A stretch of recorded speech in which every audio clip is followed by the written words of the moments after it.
till I tried to go to bed last night and ended up staying up till like 4.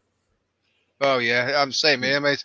I have good intentions of getting a good night's sleep, and it's just not happening at all at the moment. Yeah, I was 2 o'clock. I tried to go to bed. I was talking to Morgan because she had an eventful day with her grandchild being born. And Oh, it's marvelous, absolutely marvelous. I yeah, tune in very, very strongly with Morgan's energy. I yeah, really do. You know. yeah. I can see that for sure. Yeah. They changed something on the screen here, man. All right, let me see if I can find a. Let's Change me see. face if you want. Yeah, Yeah, we I've can been put it. trying to do it for years, not working. We can put up a donkey's ass, Yeah, a yeah. donkey arse. Oh, okay. They're delayed. Well, That's fine. there's a song called Delaney's Donkey. Have you ever heard of it? No, Delaney's donkey. Yeah, No. by an Irish fella called Val Doonican. It was one of my dad's favourite songs. Yeah, I'll send you a link, mate. It's very funny. Val Doonigan. Yeah, he was a lovely, lovely Irish man. He used to be in a rocking chair and he sing the most beautiful songs, you know. And he always reminds me of my dad. They've got the same old sort of lilt, the Irish lilt. I love that. Hello, Shanine. Thank you for having me on your show today. That was beautiful. It was. Yeah, she's beautiful, man. She's got that same energy like Morgan too. Patricia Satchwell, Debrielle, Michael Gabay, Kelly Bird, Mary Cooper, Serpa Tuominen, Soraya Williams, Beth Bushlaw, Sean Warren, my friend from South Africa's in the house. All right. And then Jeanette Allen from Australia. She's up early. Got 25 people in the house. Denise Chadwick, if these shows resonate with you, please share.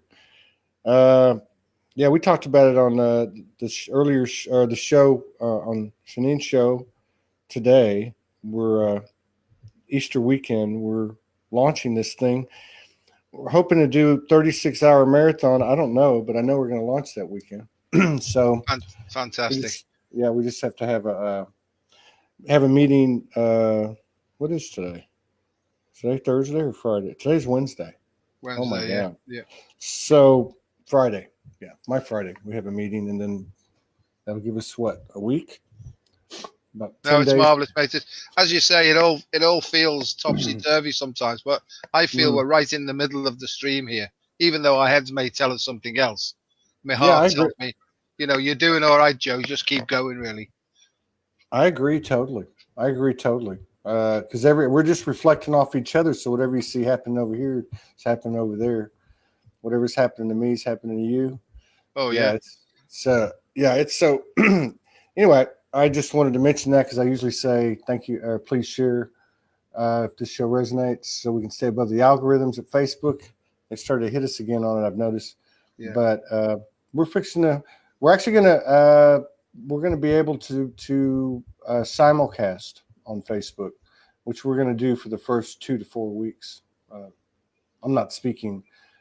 I mean, we still have a couple of meetings to have, but I think that's what the idea is, to keep running on Facebook and YouTube until enough people have crossed over, and then we'll cut it off. So, what do you see crossed over? You mean transitioned?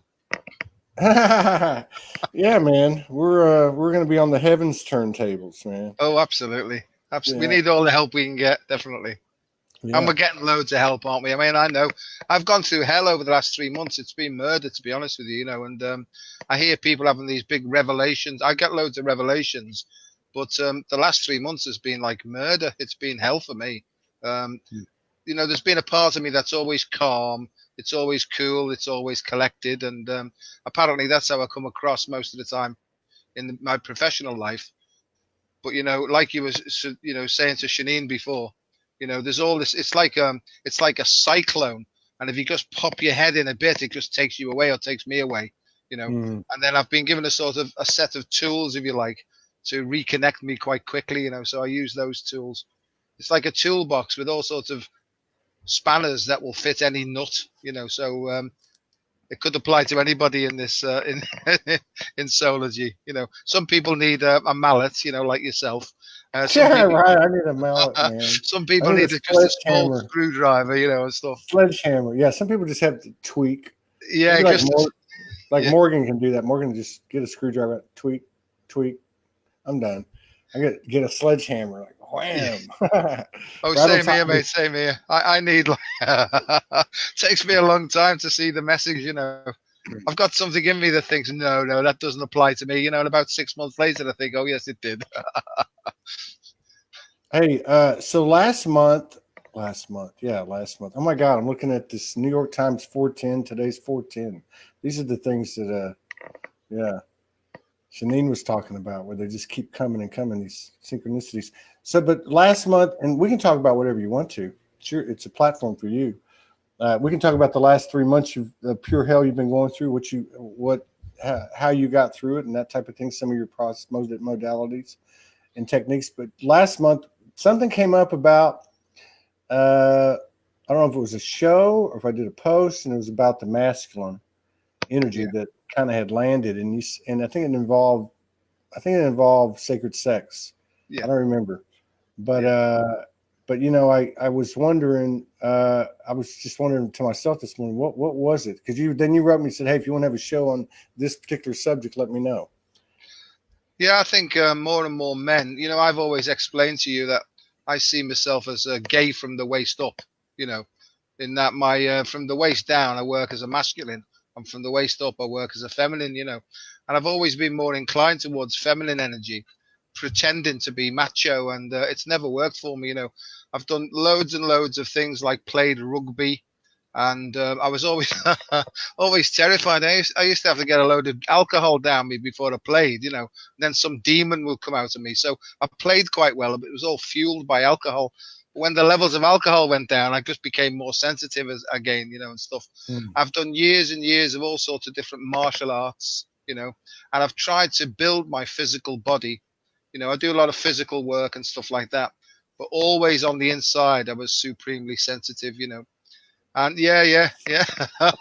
Let's not go down the chest route again, no, let's not do that. No, because I'm developing a fine pair. Honestly, I really am. But I've I'm seeing more and more of my mates, my macho mates who do all sorts of bodybuilding and stuff like that, basically becoming softer and softer and softer, and even expressing it now. And they're talking about the fears and stuff. So when I talk about my story and what I've gone through, they start opening up really. And I get involved in a lot of men's groups where we just throw everything onto the table and say, look, this is the way I'm really feeling, and that whole dynamic is changing so rapidly now. It's a bit like the bikers, excuse me, I was talking about before. There was such a sense of nurturing and opening and everything else, I mean, and pets as well, the whole thing. The whole thing is everybody seems to be opening up now to animals and understanding how animals are living beings as well, with souls who communicate. I mean, we've got a black cat, as you would, called Pumpkin Delaney Walsh. She's very, very posh, but it's almost like she started to have a conversation with me now, and it's just unbelievable. So all these things are opening up to me. I find myself now when I'm walking in nature, there's almost a communication going on with every single thing, and it's like almost walking in soup all the time. And I'm feeling this, but so are a lot of the men that I knock around with, really. But regarding the sex side of things, I was brought up in a very, very strict Irish Roman Catholic background, and even the mention of sex, even the mention of the word was a sin, and at the age of 7, I would hear this word and I'd still have a fear about it, at the age of 7. And I didn't really understand what it was. But as I started to grow and I got these natural feelings, I became like a yoga expert. I used to close my throat down, push this feeling down, which was a natural feeling. And then it would go and hide in my psyche somewhere. And then, it started to cause all sorts of perversions and misdirections. So I've understood, and this was part of my PhD really, was most of us are suffering from repressed, suppressed, misdirected natural instincts, that have been conditioned over time by the cultures that we live in. And it was massive in me, Todd, and what happened is, as I got older and started to drink, this would all come back online, and I would get this feeling of empowerment, and all this repressed reactive energy right, would all come to the surface then, and that's part of the addiction to drink, because it used to release all this pent up energy. And I could sort of, when I was drinking, I could justify taking the actions that I was doing. And then the next morning I'd wake up when the drink levels had gone down, and I'd be absolutely horrified by my behavior, And I can see by the way you're smiling that you understand this, and I know that you do. But, I used to feel so guilt ridden that I've become some sort of a maniac, And so, but here's the peculiar thing. It was such a fantastic feeling of empowerment that I just had to drink again to get the same feeling, So, well, yeah. So go on, mate. No, I was going to say that's a really great lead in, because and I talked about this, but I mean, I don't know if this is what triggered the message you sent to me, but so that you're right, that power that you're talking about, that power that you obtained in the moments when you were most likely drinking, which gave you courage and less inhibitions and so on. There was a power in that energy, and you didn't have to have alcohol to do it. I mean, I'm talking about the masculine's journey, or the first part of it, the false masculine's journey. Yeah. The false masculine's rising. Let's put it that way. Maybe there's 4 legs to it. So we had that. Like, we had that in intimacy. We had that in competitiveness at work, protecting our tribe or our family, or, being a man, and there was a power. There was a power that was respected and expected. Okay. And neither one of those are 100% good, just like everything else. So then the new, or the sacred information came in, the divine feminine energy went and did what she did, which means he had to do it, or that energy that we call the divine masculine had to do it. And so in that process, and I'm just speaking of my own experience, everything got taken away. Everything got taken away. My virility, my erection, my self-image, my ego identities, everything got ripped to shreds, right? And it was a difficult thing. I was in a relationship, I got a lot, everything else seems to be going fine in my life, and then I got stripped to nothing. Like, I literally didn't have anything to hold in my hand, if you know what I mean.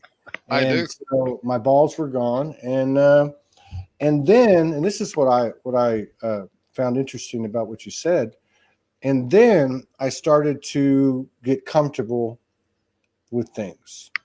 I started to understand there was a sacred sexual path that wasn't that was less about intimacy in my divine union and more about getting to know myself again. You know what I mean? Getting to know, and so what ended up happening is that it still wasn't like perfect or anything, but on the human side of me. But what happened was I started to get glimpses, because I wondered. I said, I can do the soft thing. I can be sensitive. I got it all, man. I got it. I got all that. But where is the power? Where is that power? And I know we can't be the old warrior archetype, and we can't be the old alpha male archetype, but where is that power? Because I know it's there. And then, and this just goes back maybe to a couple of months ago, then the power started to come in. And then that's what you were talking about, triggered it in me, was that power, like the power of those bikers being benevolent and helping these children. There's a power in that softness and sensitivity and reality that is incredibly much more, light years more powerful than the old masculine warrior power, or whatever you want to call it. Yeah. No, I agree, mate. I can see that when I stopped drinking and, got my wake up call and stuff like that I was almost taken right back to the seat of power, and the seat of power is not sex. It's the first root. It's the root chakra, which is associated with the adrenal glands that produce adrenaline. So that's the most powerful hormonal response in the body, and it's there for our personal physical protection. And then as we grow, and so what's supposed to happen in a normal, natural, nurturing upbringing? We're supposed to be able to be allowed to stand on our own 2 feet and get a sense of our physical groundedness, right? But if we're over nurtured or we're not nurtured at all, then we start to develop misdirections in that thing, in that first grounded bit. And then as we grow older then, and we move then into the next level of hormones, which is the gonads, right? If we haven't got it right in the first root chakra, then we start to become insecure in those departments, if you like. So the sex hormones then, I mean, I was brought up, as I say, in a very, very repressive, suppressive environment where anything to do with any intimacy or anything like that was frowned upon. And you could sense this in the atmosphere of our home, So, as I say, even before I knew what it was all about, I knew that it was a mortal sin to have everything to do with this, And I remember, I used to have dreams that the devil would be there waiting for me at 7 years of age. And all this was so confusing because I could pick up energies. I was very sensitive to energies. And because I couldn't work it out, it all became a great big sort of shroud around me, And I can remember being terrified and fearful of all these things, So then when we move then into the next chakra, if you like, the social chakra, if you haven't got the first 2 balanced, which is basically sex and power, right? If you're drinking, then you can be on the lookout all the time. But if you're not drinking, you tend to hide away in the corner, I can remember going to places where I'd be in the corner. I'd be terrified to talk to anybody. So I'd be like a little wallflower in the corner, sort of eating curled up sandwiches from the buffet and trying to look like an intellectual, as though, oh yes, I can see this pretending. But then I get a few drinks down me, and then it was, get out me way, I'm coming through, and I'd be up on the dance floor giving it loads, So when I got my awakening call, I was taken back right down to the root chakra, and I've had to really, really introspect, if you like, to look at the areas where can you stand up for yourself and can you back off? If you can honestly stand up for yourself and back off when you need to, then you're grounded and flexible in that one. And then you move up to the sex one, the sacred, sacral sex, And I don't see sex as a sort of swear word anymore. I see this whole process as a scientific sort of experiment. It is. I've become, they call it, I mean, lots of yogi teachers call it inner engineering or inner technology. I refer to it as my inner operating system. Now I'm balanced now. I feel completely and utterly balanced. I've had to do some real soul searching about that, and I'm very, very happy now in the take it or leave it department. Now some people may say, well, yeah, that's because you're 64 years of age. But no, I still get those feelings, but it's what do you do with them now? And I honestly know that when you get these feelings, right, if you open your heart, it can be transformed then into creative energy. But if you don't get it past your second chakra, it's still causing problems. And you can pretend till the cows come home, but you're still suppressing it, and it will still cause problems. So an open heart is a transformational process for any energy, for anger, resentment, frustration. But the point about it, I call it waste management, because to me it's cleaning up your act all the way through those 7 chakras, and the Kundalini experience. Kundalini to me is like a huge big tidal wave of potential, and as it's coming in now more and more powerfully, a lot of people are having to go back and really, really dig deep and look at their ideas, their attitudes towards power and towards sex, because if they don't get balance there, this big tidal wave is going to sweep them away. That's where I feel, Well, I don't know whether that makes sense. No, it makes a lot of sense, and I like what you said too, because we can't look at ourselves. Part of this awareness is not looking at ourselves as strictly physical. So there's the non-physical, or we call it soul or the spirit or whatever, the etheric body. And so what you said about if you keep this sexual energy is meant to run through the whole channel. It's not meant to just be, if we were strictly physical beings, okay, then the climax, no pun intended, the apex of the the rise of the Kundalini or the sacred sexual energy would stop at the sacral. It'd stop at the sacral. Maybe we'd get it into the heart if we had some type of relationship like lovebirds or, some type of animal, some animals have, but the thing is, and I can even draw it to my own situation, like I was talking about earlier. So actually, when this started happening was about, 6 weeks ago when Morgan was leaving. And so we had been on this path, but I knew it was all happening within me.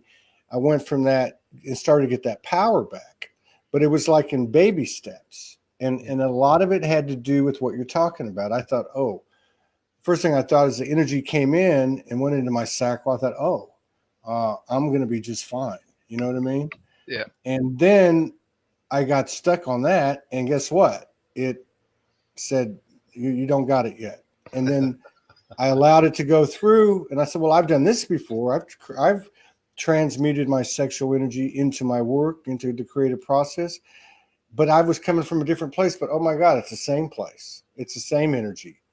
So I can stop here. I can go here. I can go to the heart. I can go blow it out the crown. And I started to gain this power back. And this really occurred, I think, about 3 to 4 weeks ago. And I could really feel it coming in, not just for me, but for the collective. And I said, daddy's home now. Yeah. That energy has landed and I'm feeling it and I'm living proof of it. And what you said about, the way I would say this, that what you said was, if you just keep it in the physical, really all you can do with it, and we've all been there, okay, is take it to the highest sexual climax you can in the physical sense.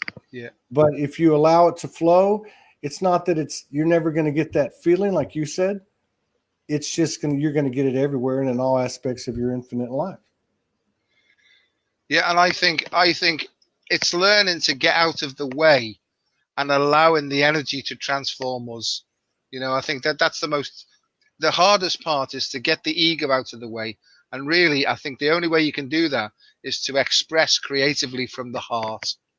Because if you don't have an open heart, and this is my personal experience, it goes from the bottom to the head straight away, and that's when we could become hot-headed, unbalanced, Yeah. I mean, a blocked sacral chakra, what I've seen recently is that a lot of the stuff that I went through wasn't personal. It was cultural conditioning, Sure. And I'm only talking about my personal lived experience, but Irish Roman Catholics, right? Not only they call alcoholism the Catholic disease, they call it that, but also there's a lot of other stuff that goes with that, like pathological jealousy, right? And real controlling stuff, Mm-hmm. So there was all that male, masculine, patriarchal stuff. But I can see this goes really, really, really deep. And my feeling is that I'm being taken back through my personal stuff, which, I hardly ever think about the past anymore. I mean, it takes an effort for me to remember anything from my past now, right? But I've been guided back through my own family, through my parents and grandparents, and even further back through the Irish Celtic cultures, and then further back all the way. And it reminds me of what I was taught about Buddhism, that to be free, we have to be guided back and be released from all those other obstructions. Jason Estes talks about this, he called them ridges, and I think the DNA really is from the Big Bang, right? All these sort of fear-based obstructions, we have to go all the way back and be guided through those to let them go, to get back to our original face, and I think what I've been taught, Todd, and, as we become more and more body sensitive, we can, if we get a feeling in our body and an emotional disturbance, the idea is to stop, take a step back and ask our bodies, what is it that you're trying to show me? Exactly. And it will point out two things. And I've mentioned this to you before, it will point out a fear block or a pride block. There's only those two things, really. There's the fear that's coming from the emotional child, and there's the pride block that's coming from the intellect, if you like. And Freud's talked about this. Carl Jung, loads and loads of people, mystic teachers have talked about this for ages. But my thing now is, it's all very well and good knowing the theory of this, but in order to embody it, and this is just the way I explain it, We've got to walk through the fear. And as soon as we walk through the fear, we're taking practical steps to overcome the obstructions that are holding us back from being totally and utterly free. You know. Yeah. And I think I'm seeing more and more people, because when the shift started to happen, or it started to really increase in amplitude, if you like, in 2012, once we got past that 21st of December, it was almost like this tidal wave of truth was coming in to cleanse us. But nobody, and I've said this before, and I get this really, really strongly, nobody is going to get away with anything at all. That the whole of the human race, I remember when I first had my wake up, everything was being spoken to me in very simple terms, very short little sentences or phrases. And one of them was, because they spoke to me in the term of soul highway, you know. Yeah. And it was nobody can miss a step on the soul highway. Nobody, there is no preferential treatment. Jillian Alexander, who was on here a few days ago, really good show. She talked about some sexual suppression implants or whatever blockages and all that in her own experience. And she was talking about what she's been exposed to. But she says, and this is important because this is the flip side of what you're describing does. When we are not embodying fully and owning our power, then it's open house and banquet on the table for anything wanting to feed on that energy. And, we've all been there in regard to what we used to call sex or sexual intimacy or physical sex in the physical, but also I think what she's referring to too is the non-physical. You were talking about feeling those energies at 7 years old and not knowing. I'm at the point now, and again, that's just from my universe, that even last night, as I was having an experience next door in the pasture, what we might call light and dark was all there. And I was getting that, hey, all of these things that happened in my life, that was me pulling that, I was pulling that part of me in. Yeah. I was pulling that darkness in, that boogeyman in to scare me, or whatever you want to call it, to wake me up. I mean, it's almost like, ascension is life itself. Like every moment is an opportunity for expansion. Once you get past the boogeyman syndrome, which so many people are now, Funny you should say that, because about 3 nights ago, I was overwhelmed by fear. Now, I haven't had any fear for a long, long time. I've had things sort of creeping in and stuff like that, but I can sort of blow those away. But I was completely and utterly overwhelmed by fear, and it took me right back to that little tiny child, right? And once again, I applied the tools that I've been given, and it started to dissolve away, And I can remember spending most of my adult life with this shroud around me all the time, And the thing about drink was it temporarily disconnected me from that. Mm. But when the drink levels came down, then I was open season then for all these sort of, some people call them entities and whatever, but I only believe that you only attract what you give out, and so there's your personal unconscious, and then there's the collective unconscious, and I think all of us have to go backwards and experience basically every single experience and feeling that everybody in the human race has ever been through, and that's the only way that we'll all really understand each other at depth. Right. Yeah, I think that the upbringing is significant as a metaphoric, as something in the physical you could actually see. You were Irish Catholic. That's very Roman Catholic, very conservative. I grew up in South Texas on the Mexican border, and they used to do the whatever you call it, the services in Latin. When I was growing up, and by the way, the priest in my town, which was about 250,000 people, huge. The Catholic Church ran everything, owned everything, just like everywhere else, right? But they were either Irish monsignors or priests, or they were Spanish. or later on Mexican. But the thing is, I can remember now, like you were talking about that, and I can remember from, I'm going to say, at least my earliest memory might have been 1.5 years old, to have a fear of being seen naked. Yeah. A deep, deep fear of being seen naked. Now, what the fuck was that? Yeah. Where did that come from? Now, was it some type of,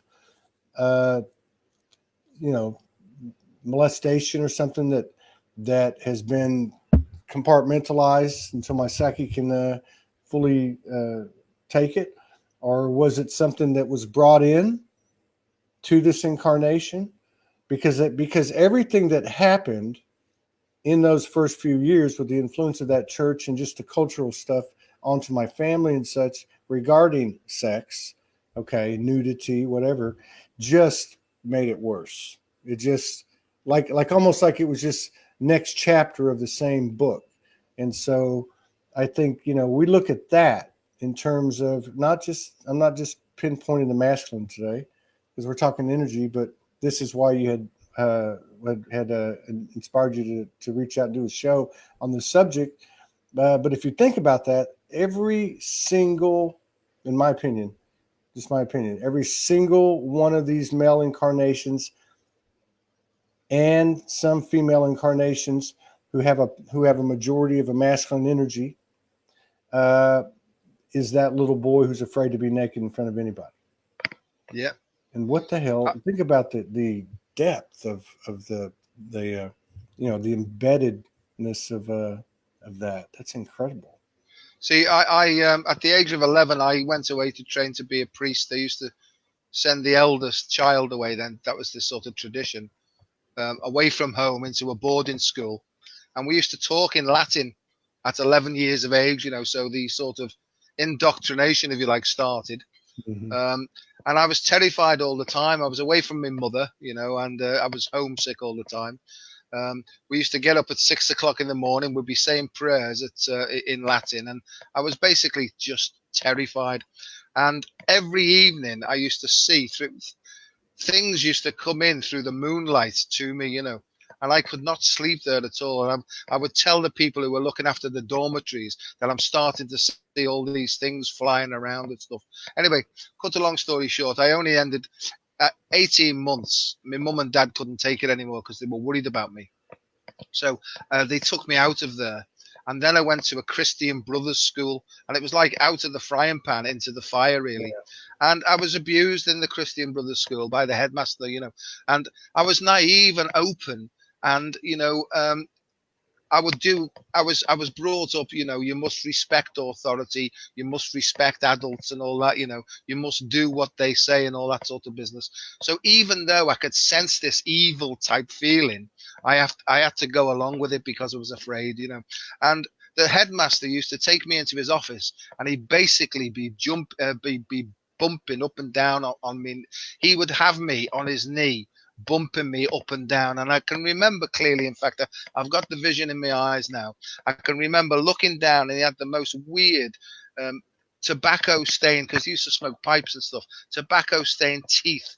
But I could see this other feeling in his eyes all the time, and I didn't know what it was at the time, but looking back, I could see that he was getting his rocks off, bouncing this poor little lad. Now, whether anything else went on, that's never come back to me, and I don't know whether it did. But, he would keep me out of lessons, Todd, and I'd be missing out on my lessons. I'd be worried about what the biology teacher would think because I was late again. Do you see what I mean? So this is at 12 and 13 years of age, and that really, really had a powerful impact upon me, deep in my psyche, So, I mean, I don't know. I didn't know I was going to share all that stuff, but I think Go ahead. What I'm trying to say is there's so many people, there's so many paedophilia stories coming out now against, to do with, not all Catholic priests were like this, because some Catholic priests, and I could sense the difference in energies. There was one Catholic priest who I loved with all my heart, and he loved me, and he loved my brother, and he used to look after us. But there was a sense of love about him The others would say it, but there was a sense of something different about them. So I was being able to discern people's mood states and stuff like that, Yeah. But then again, I would go along and I would behave in the way that they wanted me to do, Yeah, and, man. And all that, and it's sad, really, because I was no angel in drink, you know what I mean? There was a lot of things I did that I'm not very proud about. They were less than loving, but I've come to terms with all that stuff now, and I've said this to you before. I do not want to delude myself anymore on anything at all. I want to be completely and utterly free, right? A free spirit, right? And I certainly don't want to delude anybody else. So that's why I just open my heart, see what comes out of me gob. And most of the time, it surprises me what's coming out of here, But if it's doing some good to help people, I was afraid all the time, Todd. I didn't want to hurt anybody. And yet, by keeping stuff down, it built up to such a sort of state that when the drink came in, it just came out like an atomic explosion, Well, yeah. I mean, and if you suppress, it applies to everything. So if you suppress, and become resentful and all that, guess what you're going to attract to you? Somebody who is feeling the same thing. But I want to go back to what you said about, well, in emphasizing this masculine recent shift or journey or whatever, which your perspective is right in line with that. And this is where I'm coming. You said earlier that we have to own, every part of the journey going back to the Big Bang. I think what I'm seeing with what you're saying and what I've been trying to say is that the masculine, whether he remembers or not, he was Joe on the priest's knee. I don't think we remember nearly any of this stuff. I think the women do, because it's been going on for so long and it has been talked about. Not necessarily the mother to the daughter, because you hear that story, or that adult knew and allowed it, but the sisters talk to each other. See? So that's an energy, I'm saying. That's an energetic positivity or whatever you want to call it, holiness or fraternity. I mean, it's just a bond, a sisterhood. But with the men, the masculine energy, I think this stuff is a lot more prevalent than anyone knows. I think it's been swiped by some method or another from so many of us. It has been a prominent control mechanism and device and way of implantation, energetic implantations, control, just distortion into the male frequency. And I think that with men or masculine energies, such as what you just did right now, sharing these things spontaneously, it's going to trigger epiphanies, revelations, and memories that will be healing to us. Because what's worked for the female energy, the feminine energy, in discussing it and expressing it and supporting, even if there's nothing you could do but listen, okay, and empathize, that's something the men haven't had. The masculine energy hasn't had. Whether it's a female incarnation that's predominantly a masculine energy, or it's a male incarnation who's a masculine energy. They are too conditioned not to talk about it, but this is what we're getting to, which is the same thing you're talking about, is opening the heart in every aspect, because it is the power of the universe, and it has certainly the power to heal and transform in this experience that we're sharing. Yeah, and I think this thing that goes on about masculine and feminine, I see myself as both of these things now, sort of almost androgynous. There's sort of no split anymore. I can sense, it's like the yin and the yang of it. I think that's part of being human. There's this binary relative aspect. But there's another part of me that sort of watches this and is able then to decide what choice to make. There's a thing in my field, there's something called the irritable heart. I don't know whether I've talked about this before, but it's where there's two sides of the nervous system. There's a masculine side and there's a feminine side, you know, and it's also related to the hemispheres of the brain. And when the hemispheres of the brain are falling out with one another, that's like, you know, an argument between male and female or masculine and feminine, then the heart picks that vibration up, right? Yeah. But there's a technique now, and I'm very into teaching people very practical, realistic techniques and talking about things like brisk walking and exercise and being in nature and stuff. Because there's some very, very real, simple, practical techniques to help people to ground themselves and to open their heart and stuff, you know. But this situation's called the irritable heart is caused by accentuated antagonism of the left and the right hemispheres of the brain, you know. So how can we change that? Well, you can't really use a thinking technique. You can't really use a cognitive behavioral technique to change it. The way you change it, Todd, is you turn it on its head and you actually breathe mindfully with a positive emotion or a feeling of love. So the way I'm trying to help people with this is most people breathe. I might have mentioned this on the last session, but most people breathe at rest about 12 to 15 breaths per minute. Okay. If we can help people to bring that down to 12 breaths per minute, and then when they've practiced that to go to 9 breaths per minute, excuse me, and then when they've done that then to go to 6 breaths per minute, at 6 breaths per minute, the masculine and the feminine coincide and actually start to work with one another in a coherent state. So it's using breathing. The next way to enhance that is to bring in a positive emotion. So what I'm saying when I'm helping people, you know, I say to them, think of something that brings with it a feeling of love. And a lot of people bring in their children, you know, and that then, so they're using visualization then, right? Morgan, for example, would bring in a grandchild, you know, and she get that feeling of love. So you can then dismiss the grandchild temporarily, you know, and remain with that feeling of open-heartedness and love. Okay. And so if you can breathe that loving feeling at 6 breaths per minute, what actually happens is you remain in this coherent state. When people remain in this coherent state, it sends a magneto-electric effect back to the brain, which causes the brain waves to change into a much more relaxed, cooperative, and coherent state as well. So, in other words, I didn't know I was going to talk about this as well, but it's basically hacking our physiology to change psychology. It's exactly the opposite way around. So it's really teaching people this simple technique, which I showed you before, is to basically tap on the heart, put your hands on your heart, bring in the feeling of something you love. Now, if you don't like children and they bring with it a feeling of, I don't like children, dismiss that one. You know, it could be a pet. If it's not a pet and you don't like children and animals, something that you really love, it might be your wallet, you know, for example. That was a joke there, you know. But it could be a wallet or it could be a load of money. Whatever brings with it that feeling of, oh, this is great. You know, it's to try and use that really.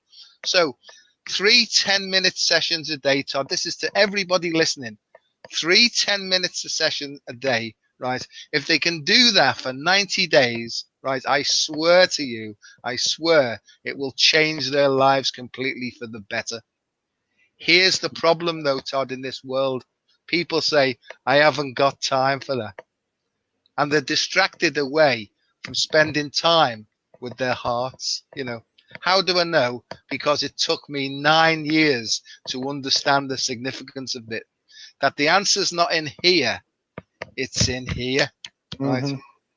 And so, well, I think you know, because of people like you and the work that's been done, you know, people they don't have to go 90 days. They don't have to go 9 years. I mean, this information is moving fast. And that energetic expansion that you made or transformation that you made, even though it's not verbalized in a book or here or there or whatever, it's out there. It's in that holy grid and it affects people. And I think that's a lot of what's happening right now. And going back to the whole masculine thing, you know, I saw a funny post by Augusti Sala today in regard to that. He said, and I don't remember exactly what it said, but he was basically saying, well, you did, you know, which I used to be macho. I used to be, you know, masculine, and he made a joke about it, self-deprecating, in the favor of wisdom. But I think this is what it's come down to, is we've been told even before 2012 that a good man is sensitive, that he has empathy and compassion and so on. But something's changed. Something's really changed, because in going through this metamorphosis and becoming so soft, so sensitive, we lost all that power that you talked about at the top of the show. Now that power is coming back. And the crazy, insane, paradoxical thing about it is that the power actually amps up as the masculine energy opens his heart and says, well, I love the metaphor. Every single one of us has been molested.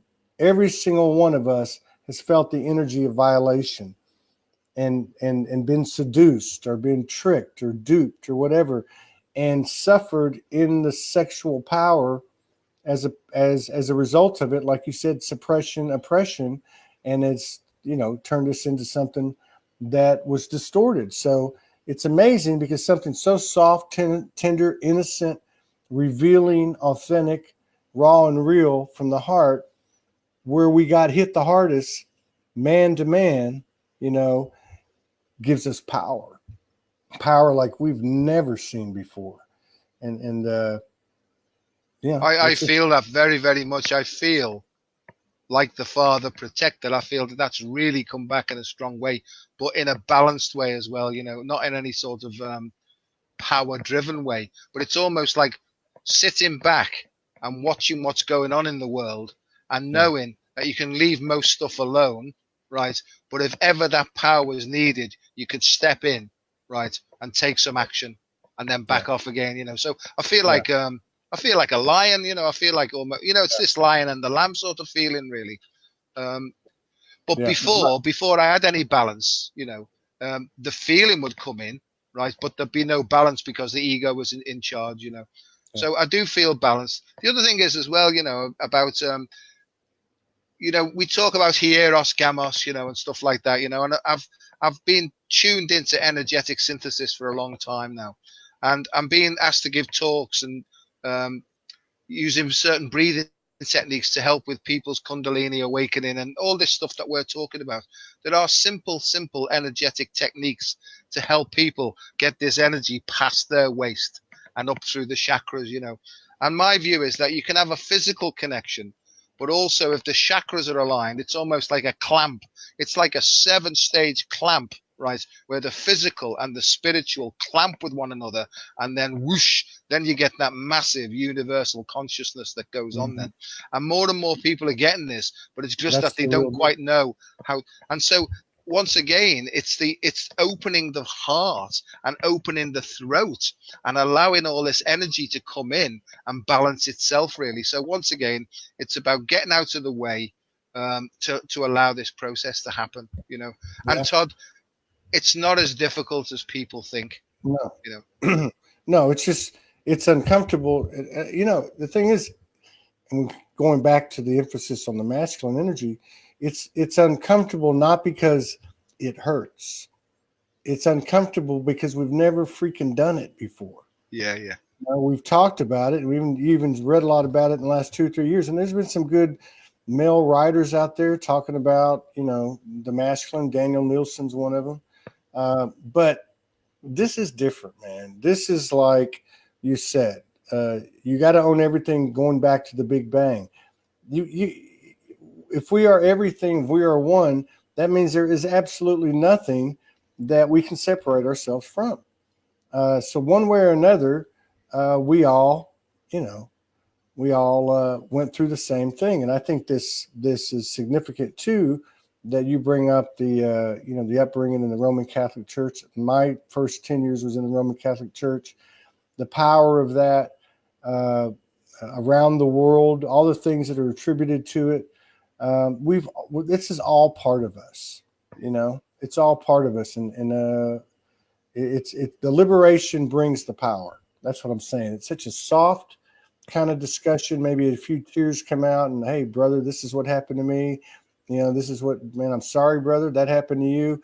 And then to come out of a situation or an energy like that and to be more empowered. This power that I'm feeling isn't so much one of even having to make a stand or defend anyone or her or whatever the case is, or family or whatever. This is a power that's so huge that it speaks for itself, and there's nothing external that's going to even F with it. You know what I mean? Yeah. That's how I feel it. Oh, no, I understand that perfectly. It's almost like the flow, right, it's just flowing really more and more and more. And it does intensify those deeper feelings as well. I mean, mostly I've got this feeling of love, but there's also a feeling of sadness as well that goes with this, And the other thing is fear. I think I've said this before, but fear, it's an evil and corroding thread. The fabric of our existence is shot through with it. And what that means is all humans are basically fear conditioned all the way through. And this energy that's coming through now is unlocking us from that, really. Once we see it, once we feel it, once we let go of it, then more power comes in, right, in a very positive way, So there's many years of reconstruction that lay ahead. But I think before reconstruction, there's got to be a disintegration of the old paradigm, and that exists within us as well, And that's what people are feeling now. I mean, I feel like my liver's in where my heart should be, right, and my head's so far up my bum, I've not been seeing clearly for ages. But it's almost like my whole physical body is being moved around in various ways. I spent a whole week, right, on the toilet, just evacuating.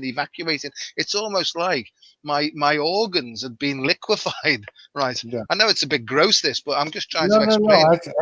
I totally understand purging. I mean, that's a big part of what we've all been going through, these purges, because there is so much involved. It's not just the physical, it's mental, emotional, other aspects of the spiritual to varying degrees. We got past memories, future memories. We got visits. We got this. We got that. So I mean, there's a lot of stuff going on.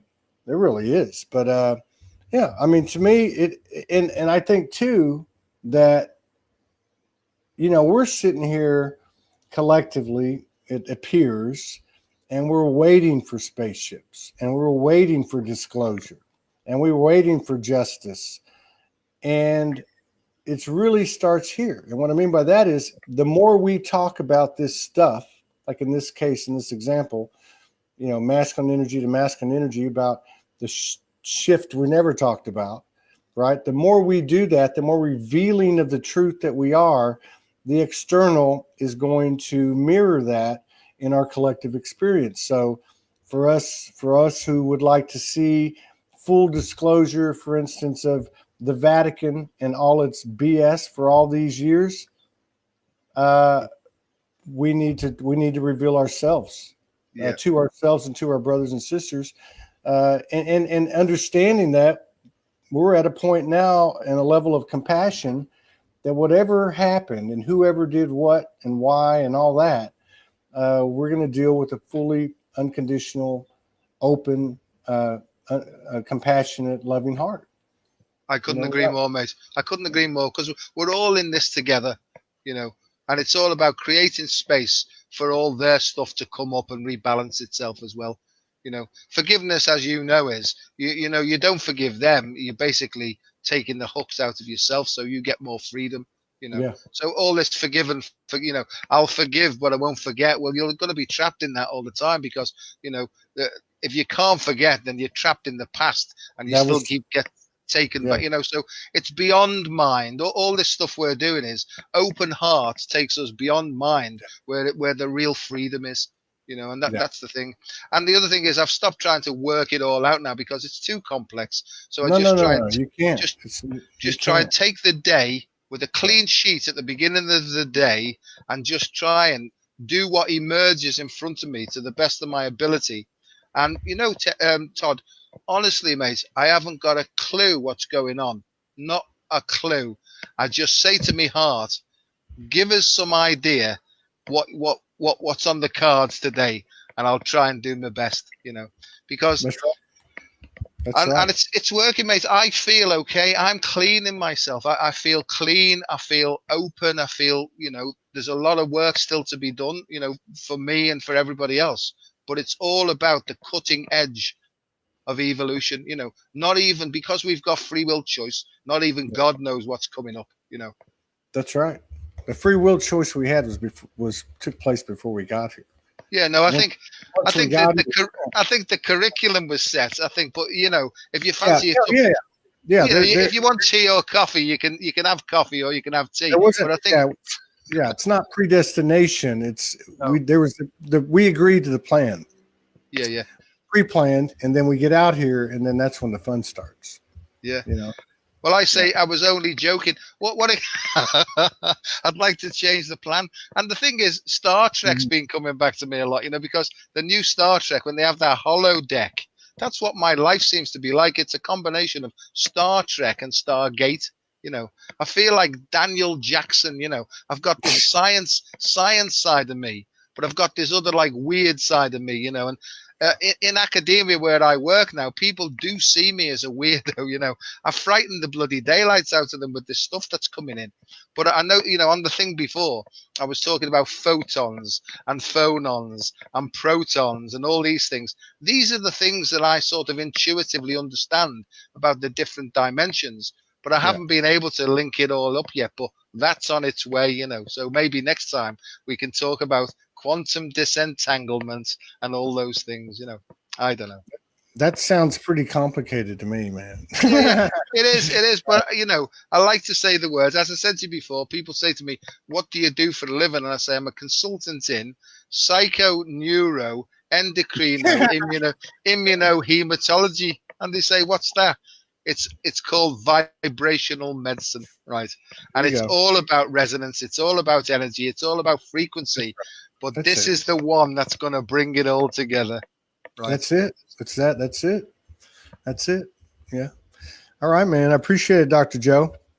No, thanks, mate. Lovely to talk to you. You and your lovely wife. I don't know how she puts up with you, but yeah. No. Well, I don't either. Do you know, my wife, you know, she's the most sensitive soul on the planet as far as I'm concerned. You know, if she knew I was talking about her now, she'd kill me, you know. But my wife works. She doesn't do people at all. She works with plants and she works with animals, you know. And she uses crystals and she uses dowsing and she talks to them. And all the plants and all the animals respond and you can see them, you know.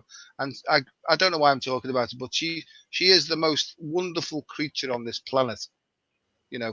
And, you know, she was chosen for me a long time before I had any choice in the matter. So, you know. Anyway, there you go, mate. I do understand. I do understand this bonding thing at a deep level. I know you do. I know you do. I think they chose us. I don't think we chose them. Yeah. That's my personal opinion. I say to her a lot, have you made a mistake? Yeah. And then she says swear words, you know, but, you know, whatever. Anyway, mate, it's lovely to talk to you. And thanks very much. You're braver than me discussing those things. All right. Yeah, we'll get together in another couple of weeks or so. We made that. Yeah, we got some stuff to do. I'll be reaching out. Okay. All right. God bless you, mate. See you soon. See y'all. Bye-bye. Bye-bye.